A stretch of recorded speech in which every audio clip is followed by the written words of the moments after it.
Let's color new horizons. De buitenwereld lijkt in een doos te zitten, van achter het scherm. The outside world seems to be boxed up from behind the screen. My new morning ritual. I try to wrap up breakfast as soon as possible, unsuccessfully almost every day. I take my coffee and tea and open my laptop, if it wasn't open already. Then I stare at my screen, looking for the things I really miss. Somewhere in there is the world that used to provide me with horizons, offering me countless opportunities and possibilities to explore and act upon. The horizons have turned into invasive peep boxes. They seem to be always turned on, even if the laptop is closed. After several attempts to write or read, video calls with accompanying network difficulties, miscommunications, but also nice exchanges of thoughts and ideas, I look outside the window without really seeing the actual horizon. This is me living in a turbulent time, like all of us, that disturbs me and everyone else from normality in many ways. The crisis forces us to adapt to a state of uncertainty in which we try to find a new balance. When we follow Hannah Arendt, a crisis is simultaneously a danger and a chance. That is the opportunity provided by the very fact of crisis, which tears away facades and obliterates prejudices, to explore and inquire into whatever has been laid bare of the essence of the matter. Especially now that we are in times of crisis and isolation, we should not panic and trust our reptilian brain, but keep the neocortex awake.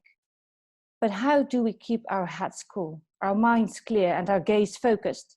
How can we seize the chances of the current crisis? Oh, it should be crisis. And moreover, how can the arts act upon this situation? To begin with, we need to find our own way back to our personal space, where we experience life on a human scale. This means recognizing the basic need for the security of private life within four walls. Whether it is a small student room or an apartment with a tiny garden, it is the space we fill with our scent. We know by its sounds and noises. We decorate with our personal belongings. Here we can talk out loud, act without thinking, without feeling embarrassed. It is the space that resonates our identity, where we feel at home. As Hannah Arendt describes, these four walls within which people's private life is lived constitute a shield against the world, and specifically against the public aspect of the world. They enclose a secure place without which no living thing can thrive. Only when I started recognizing this secure personal place and started caring for what I can control from and within it, I found a way to look beyond the Zoom, Skype, and Teams boxes and silence them when needed, if only for the time being. Although our daily online communication mode is currently dominated by listening, the appeal of productivity, efficiency, accountability, and protocols prevents us from open listening. This way of open listening, where hearing becomes listening, starts with becoming alert. As John Tabiat describes, such alertness might be characterized as a listening for difference, for something new emerging from the familiarity. It makes room to let go of our own agendas, to see through the moors of the crisis, and to be genuinely interested in the other. Through the act of recognizing what others have to say, we can connect as humans and give an account of our lives. Yes, we live, we breathe, and are more than pawns in a massive machine that works to minimize the effects of the current pandemic. It is not the people within the boxes who violate the privacy and freedom that we experience within the comfort of our private lives. They are you and me. It is the way we relate and connect that is a result of and part of necessary precautions and measurements. The crisis is creating an increasingly dense instrumentalization of our institutionalized world. The paper world that was there before COVID-19 has become more apparent. However urgent the new rules of life are, they are mostly devised on a drawing board, resulting in generalizations that cannot meet the needs of every individual. Whereas in a pre-corona time, individual cases within public life could offer counterbalance to protocols and regulations, they are now more and more muted within 1.5 meters distance.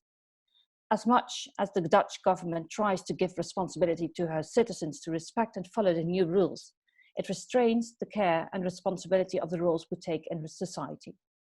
It applies every possible instrument to think for the people out of care for the people, instead of with the people and from within the nuanced complexities that arise from the current situation. After all, a government is not capable of listening to all the voices, culminating in a loss of human scale. Whether the artistic practice leads us to finding ourselves through a genuine dialogue or acknowledging our personal space, or the other way around, the order does not really matter. Creating, making, using our imagination and creativity can keep us sane. From small things like writing haikus, sketching in our daily diary, or baking banana bread, to developing whole new projects or imagining painting a masterpiece. They all can trigger us, our alertness for finding something new, or to see the familiar from a whole different perspective. The artistic practice can enable artists to reflect on and respond to the current situation, to look ahead to the future, however abstract that it may be, at least on a personal level. Moreover, the arts can reach out to the wider world, especially now we are covered with a blanket of not knowing what the future will look like, haunted by an invisible danger from which there is no escape. Everyone experiences the effects and implications. Firmly grounded in their personal sphere, artists can start playing with new ways of communicating and making. From an appreciation of what you have, you can let other people become more aware of what is possible instead of what is not. Let us make plans ourselves, and through these inspire others to make plans, however small, concrete, or just in their minds. Due to the state of isolation most of us are in, we miss the people we care about and become sometimes painfully aware of the neglected relationships. Maybe now is the time to catch up with long-distance friends or look after our grandparents. As an example, I have spoken and seen my friends who live all over the Netherlands and abroad more often than I have done in years. But the arts can do more. Through creating situations and spaces for exchanging and sharing perspectives, new ways of relating and connecting are made possible.